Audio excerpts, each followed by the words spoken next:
hey guys, মই জিত Nabajit and welcome to my YouTube channel জিত vlog. তো guys ফাইনালি আহি পালো লক্ষীমপুৰ পুখুৰী.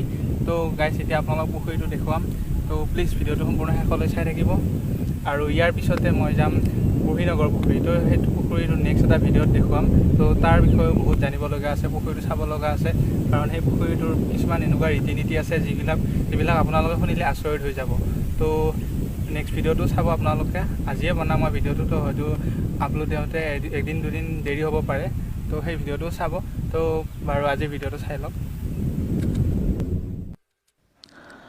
সাগৰ সদৃশ এই পুখুৰীটো বালিফুটা গাঁৱত অৱস্থিত আৰু এই পুখুৰীটোৰ নাম লক্ষীমপুৰ পুখুৰী.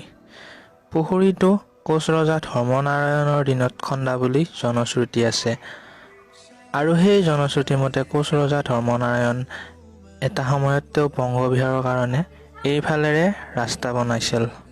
হাতীৰ পিঠিত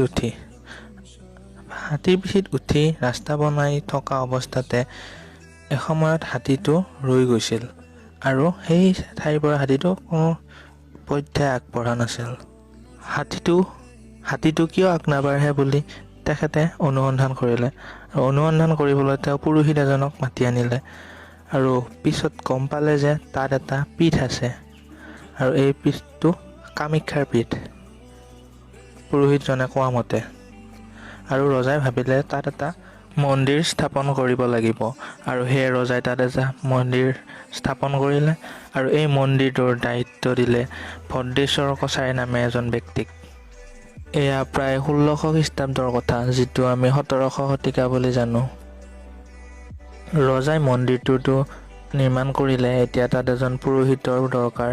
তো তাৰ কাৰণে ৰজাই এজন পুৰোহিত বিচাৰিলে মন্দিৰটোৰ কাৰণে আৰু অৱশেষত পালে পুৰোহিত এজন, আৰু পুৰোহিতজনৰ নাম আছিল লক্ষ্মীনাথ.